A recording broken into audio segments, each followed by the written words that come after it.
बिहार के पश्चिमी चंपारण में दहाड़ लगाते हुए अमित शाह ने जदयू को जमकर लताड़ा है और बीजेपी में नीतीश कुमार के लिए आने के लिए कहा कि सारे दरवाजे बंद कर दिए गए हैं। आपको बता दूं कि पश्चिमी चंपारण में अपने दौरे पर बिहार पहुंचे केंद्रीय गृह मंत्री अमित शाह ने बड़ा ऐलान कर दिया है और अमित शाह ने यह साफ कर दिया है कि अब किसी भी परिस्थिति में भाजपा जदयू के साथ गठबंधन नहीं करने वाली है। उन्होंने स्पष्ट कर दिया है कि नीतीश कुमार के लिए भाजपा का दरवाजा हमेशा के लिए बंद कर दिया गया। अब नीतीश कुमार कितना भी कोशिश कर लें, भाजपा का दरवाजा उनके लिए खुलने वाला नहीं है। दरअसल बिहार के पश्चिमी चंपारण के वाल्मीकि नगर इलाके के अंतर्गत लोहड़िया में एक जनसभा को संबोधित करते हुए केंद्रीय गृह मंत्री अमित शाह ने यह कहा कि पिछले विधानसभा चुनाव के दौरान बिहार की जनता ने भाजपा के लोगों पर भरोसा कर बिहार में भाजपा को सबसे बड़ी पार्टी बनाई।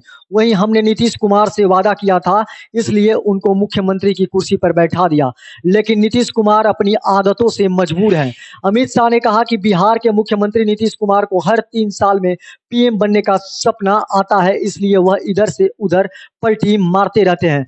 अब उनको एक बार फिर से सपना आया और अगस्त के महीने में पलटी मार लिया और ऐसे लोगों के साथ जाकर शामिल हो गए जिसका विरोध हमारा एनडीए गठबंधन शुरू से करता है।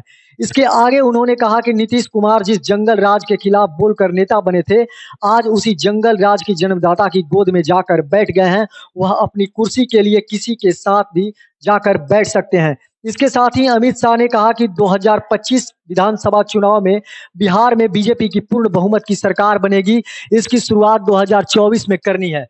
उन्होंने लोगों से 24 में बीजेपी को सभी सीटों पर जिताने की अपील की और कहा कि जो जंगल राज लाए थे उन्हें सत्ता से बाहर उखाड़कर फेंक देना है।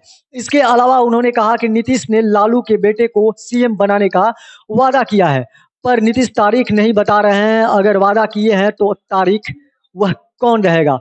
तेजस्वी को कब मुख्यमंत्री बनाएंगे?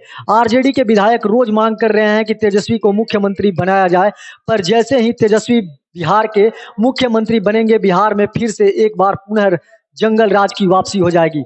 वहीं लालू यादव, सोनिया गांधी, नीतीश कुमार की पार्टी भी राज्यसभा में 370 हटाने के विरोध करती थी और कहते थे कि कश्मीर में खून की नदियां बह जाएगी।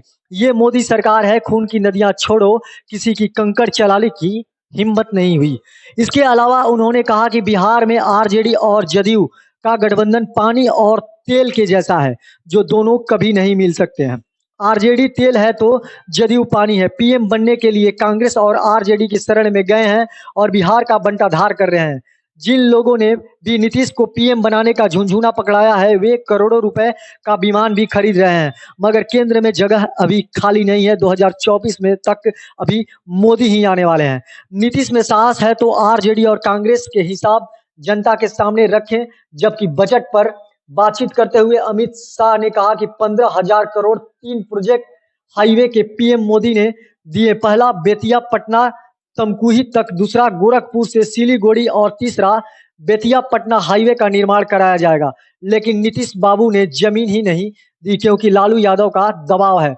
रक्सौल के हवाई अड्डे के लिए भी जमीन नहीं मिली। पीएम मोदी ने 15,000 करोड़ की मदद जो बिहार को भेजी है, उसमें रोड़ा मत बनिए।